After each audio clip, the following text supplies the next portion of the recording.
स्वागत छ मेरो किचनमा। आज म खसीको खुट्टीको तागतिलो सुप बनाउन गइरहेकी छु। यसलाई मैले इन्स्ट्यान्ट पटमा प्रेसर कुक गरेर बनाउँदै छु। यो एकदमै सजिलोसँग बन्छ। हामीलाई यो बनाउनको लागि खसीको खुट्टी, अदुवा, लसुन, प्याज, टमाटर, हरियो खोर्सानी, भेज स्टक क्यूब, तेल, मिट मसला, जिरा धनिया, बेसार, नुन, ज्वानो, मेथी, खुर्सानी, तेजपात, कालो अलैँची, दालचिनी, जाइफल, भेनिगर, सुकुमेल, हरियो धनिया र गहुँको पिठो चाहिन्छ। खुट्टीलाई राम्रोसँगले पोलेर पखालेको हुनुपर्छ र यसलाई अझ सफा गर्नको लागि मैले चाहिँ गहुँको पिठो, अलिकति बेसार, अलिकति नुन राखेर 4-5 मिनटसँग मार्छु अनि पछि फेरि पखाल्छु। यसो गर्नाले यसमा भएका रहल पहलहरू जान्छन् र गन्ध हराउँछ र अझै सफा हुन्छ।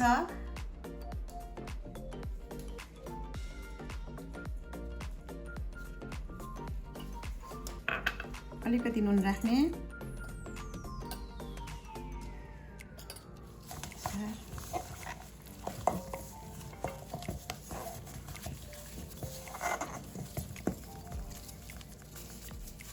यस्तो गरी गरी मार्नुपर्छ।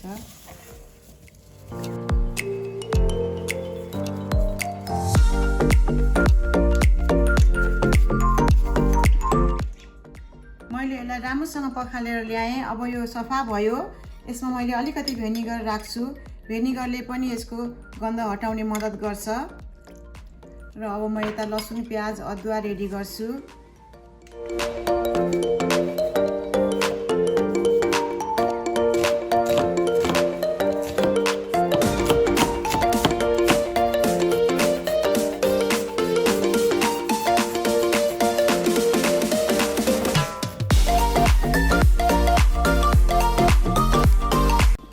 खुट्टीको सुप बनाउनलाई सबै सामग्रीहरू तयारी भयो। अब मैले सटेमा लाँदैछु। यसलाई मैले 10 मा राखेको छु। अब अलिकति तेल राख्दैछु।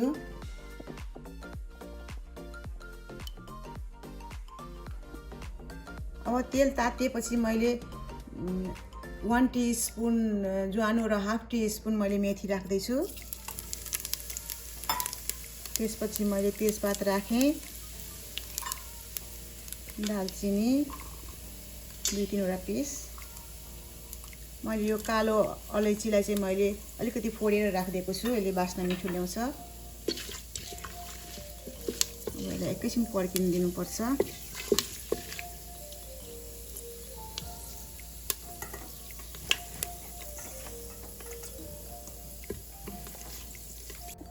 अब यो यतिको पड्केपछि मैले यसलाई यसमा खुट्टी राख्दैछु।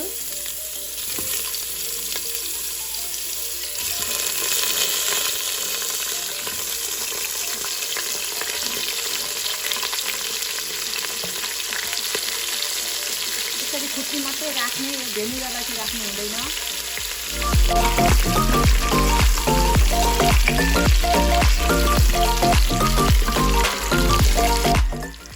यसलाई मैले राम्रोसँगले 10 मिनट जति भुटेँ। अब यतिको भुटेपछि मैले अलिकति बेसार राख्दैछु, अलिकति नुन। अब यसलाई राम्रोसँगले चलाएर यसमा पानी राखेर अब यसलाई प्रेसर दिनुपर्छ। अहिले चाहिँ मैले 1 जग पानी राख्दैछु। 1 पॉइन्ट।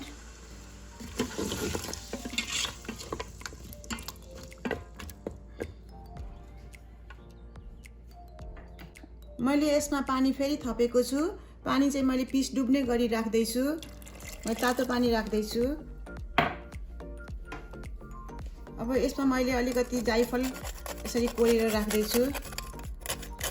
जाइफल राख्यो भने सुपमा एकदम राम्रो हुन्छ।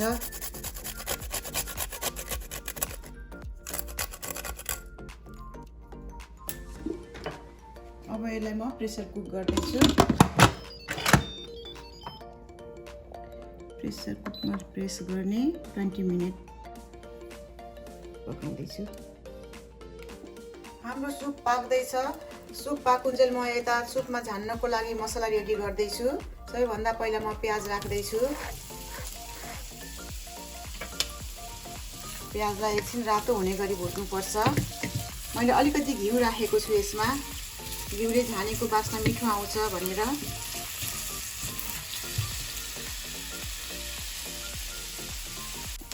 मैले अघि एउटा प्याज काटेर राखेको थिएँ। अब प्याज यतिको भुटेपछि मैले यसमा 1.5 टेबल स्पुन अदुवा राख्दैछु, 1.5 टेबल स्पुन यो लसुन राख्दैछु।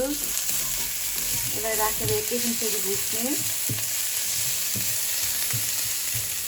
त्यसपछि मैले एउटा खोर्सानी राख्दैछु। यो चाहिँ पिरो आफ्नो अनुसार राख्ने, स्वाद अनुसार।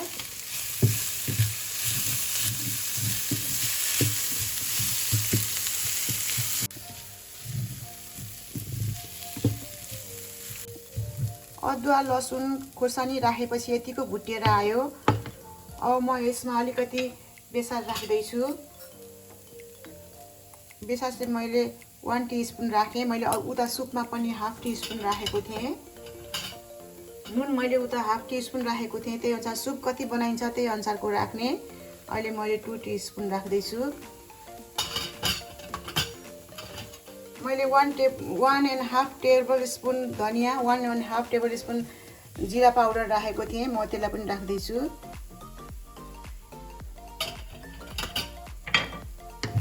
यसलाई एकैछिन चलाइदिउँ।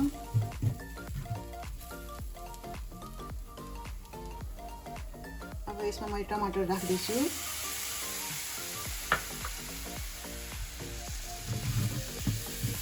अब यो टमाटर राखेपछि राम्रोसँगले चलाएर टमाटर गलुन्जेलसम्म पकाउनु पर्छ।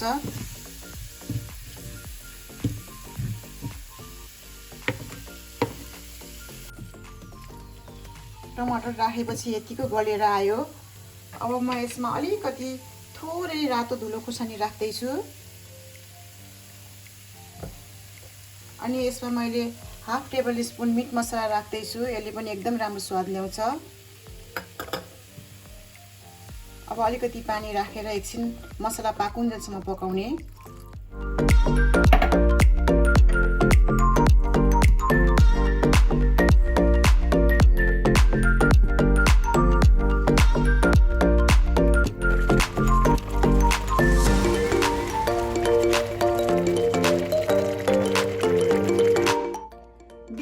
भएपछि मैले अफ गरेको थिएँ र यसको सबै प्रेसरहरू निस्केपछि म अब यसलाई खोलेर हेर्दैछु कतिको पाक्यो भनेर।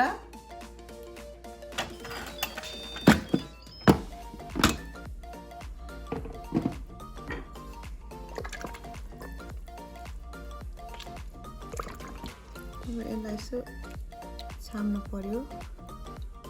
पाक्नु त राम्रोसँग पाकेको छ, तर अझै पनि यसलाई गलाउनु बाँकी छ। यसलाई अब 10 मिनट जति अझै म राख्दैछु। यसलाई चाहिँ एकदमै हड्डी गलेको राम्रो हुन्छ। यसको यो खसीको खुट्टीहरू चाहिँ कुनै एकदम छिटो पाक्छ, कुनै चाहिँ अलिक छिप्पिएको पर्छ र अलिकति टाइम लाग्छ। तर यो राम्रोसँग त पाकेको छ। यसलाई अझै पनि म गलाउँछु। मलाई चाहिँ अझै गलेको मनपर्छ।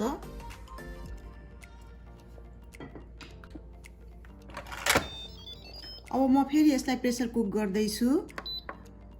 हाई प्रेसरमा मैले 5 मिनट राख्दैछु।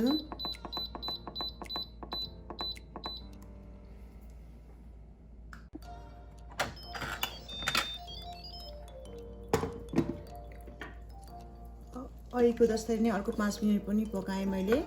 अब एकदम राम्रोसँग पाकेको छ।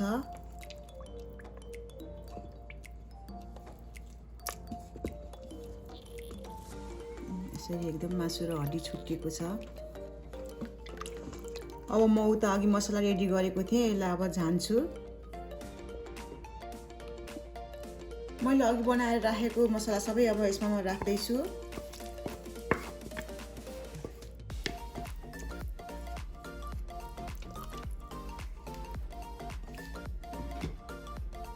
अनि यो सुकुमेलको धुलो हो, 1/2 टीस्पुन छ। यसले एकदम मिठो बास्ना ल्याउँछ, स्वादमा एकदम फरक पार्छ। यो चाहिँ अघि भेज स्टक हो। यो मैले यसलाई अघि तातो पानीमा राखेको थिएँ। अब यो पनि मैले यसमै राख्दैछु।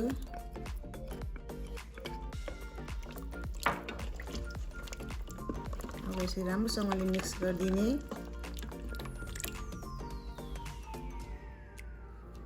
अब यसलाई फेरि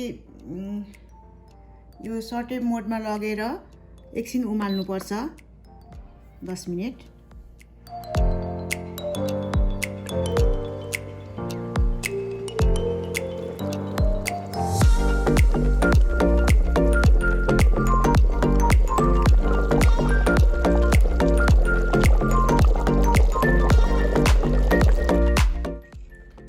मसला सबै राखेपछि मैले यसलाई 10 मिनेट जति उमाले। एकदमै राम्रोसँगले पाकेको छ, यसै छुटेको छ। यसको हड्डी मासु यस्तै हुनुपर्छ खुट्टीको सुप। र अहिले मैले जति पानी राखेको थिएँ त्यतिमै हो, यो मैले थपेको छुइनँ। अब यसमा लास्टमा धनियाँको पत्ता राख्ने, एकचोटि चलाइदिने। एकदम मिठो बास्ना आइराखेको छ, खाउँ खाउँ लाग्दो।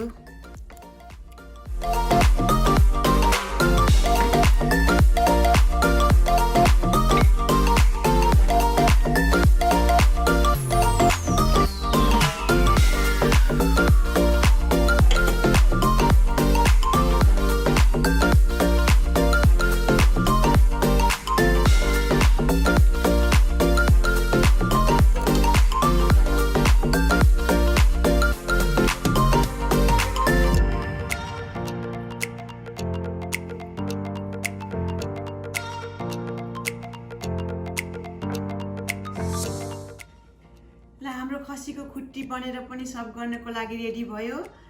यो यतिकै सुप बनाएर पिउँदा पनि एकदमै मिठो हुन्छ र राइससँग खाँदाखेरि पनि त्यति नै मिठो हुन्छ। र यसको यो खुट्टी पकाउँदाखेरि चाहिँ यसको एकदमै पाकेपछि यसको च्यापच्यापपन निस्किन्छ। यसले शरीरलाई पनि एकदमै राम्रो गर्छ र आशा छ हजुरहरूलाई पनि यो रेसिपी एकदमै मन पर्नेछ। र मेरो च्यानललाई लाइक र सब्सक्राइब गर्नलाई नबिर्सिदिनु होला। Thank you.